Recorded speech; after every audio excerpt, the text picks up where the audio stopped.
Aujourd'hui, je vais vous partager ce que l'équipe médicale ne veut pas que vous sachiez pour votre accouchement. Ce qu'on oublie souvent de vous dire, c'est que vous avez des choix, vous avez des droits, vous avez des options. Vous avez le droit de dire non, vous avez le droit d'attendre, vous avez le droit de refuser des soins et vous avez le droit d'être accompagné d'une personne de confiance.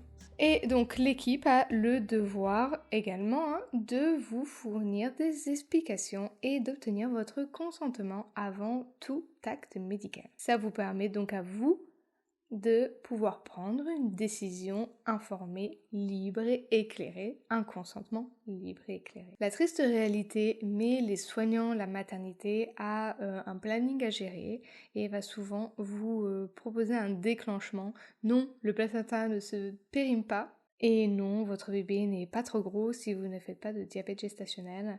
Mais je ne comprends pas pourquoi le déclenchement existe. Vraiment, si je dois être honnête, s'il y a une urgence, on fait une césarienne. Et puis sinon, on laisse le temps aux choses, au corps, au bébé d'être prêt pour enfanter, pour naître. Ils préfèrent également la péridurale avec le monitoring. Comme ça, on peut gérer plusieurs femmes en même temps. On évite un peu ces femmes qui peuvent avoir du mal à gérer la douleur et qui vont peut-être demander plus d'attention de l'équipe. Donc ils vont souvent pousser à la péridurale même si c'est quelque chose que vous n'avez pas envie. C'est peut-être la raison pour laquelle vous aviez décidé de ne pas accoucher avec une péridurale et qu'on vous en a dissuadé le jour J. Donc si j'ai une chose à vous dire, qu'ils ne vous diront pas sûrement si vous ne posez pas la question, c'est que vous avez le choix et c'est votre choix. Vous et vous-même. C'est votre corps et c'est votre bébé. Personne ne peut vous dire quoi que ce soit, personne ne peut vous intimider en jouant la carte de la mort du bébé, parce que ça c'est des choses qui se font malheureusement.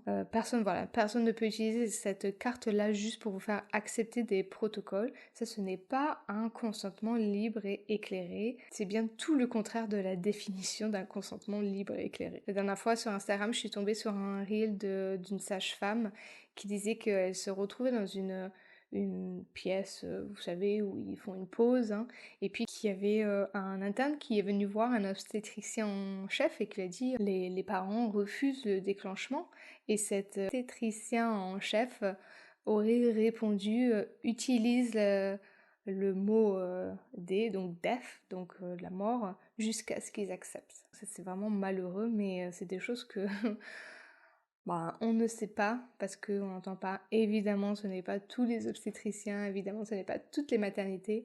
Et c'est évidemment pas toujours cette carte-là qui est utilisée, mais on va souvent, très souvent, beaucoup de femmes me disent qu'on les a fait culpabiliser, qu'elles ne savaient pas qu'elles pouvaient dire non et qu'elles ne savaient pas qu'elles avaient le choix. Donc voilà ce qu'on ne vous dit pas. Et rappelez-vous quand même que derrière ces blouses blanches, c'est des êtres humains. Ils ont leurs propres croyances, ils ont leurs propres peurs, ils ont leur expérience, ils ont vu des choses. Ça veut pas dire que ce sera applicable à vous, ça veut pas dire qu'une expérience vraiment très traumatique qu'ils ont vue, à laquelle ils ont assisté, qu'ils ont pu faire ce qu'ils pouvaient pour cet accouchement-là, cette femme-là va vous arriver, mais pour eux, ça c'est ancré dans leur subconscient. Et puis ils ont aussi des charges de travail épuisantes, ils sont en sous-effectif, donc il faut toujours se rappeler qu'il y a des êtres humains derrière, ils ne savent pas tout, et surtout c'est pas eux qui sont en train d'accoucher.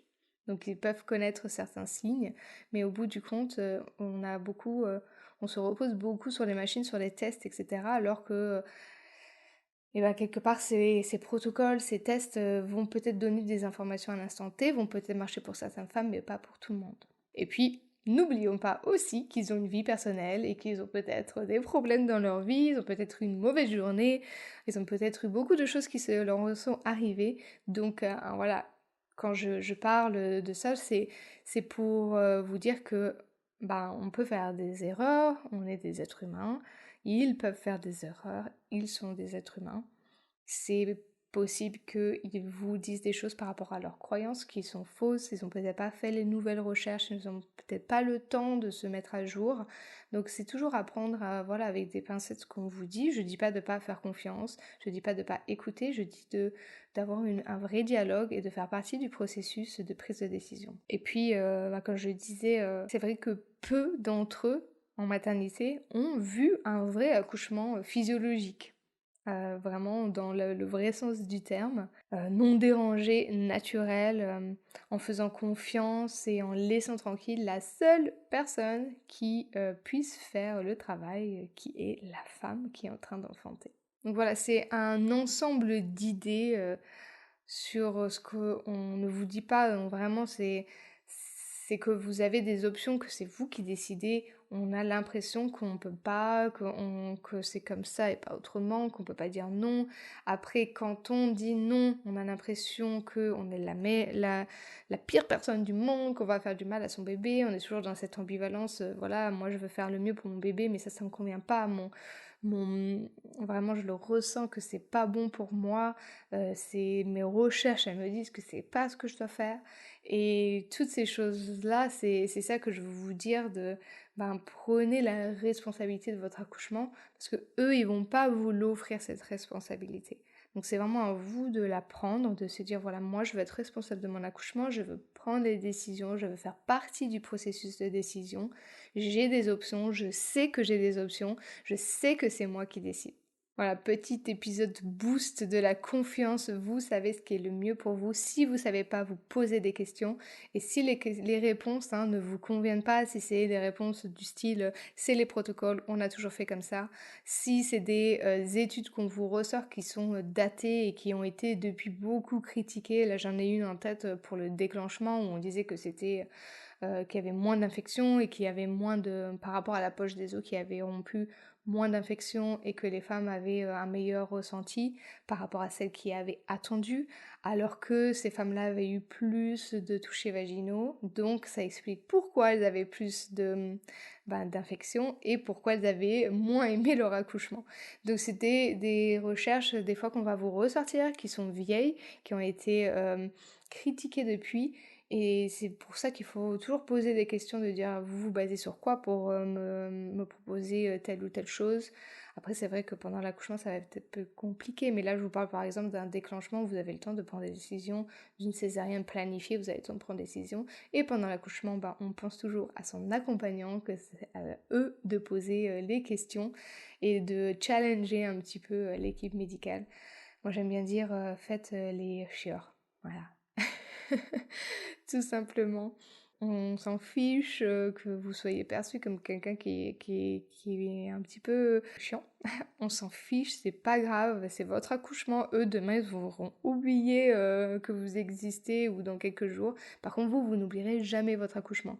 Donc faites les chieurs, franchement, c'est mon meilleur conseil. Faites les chieurs, faites valoir vos droits. Voilà.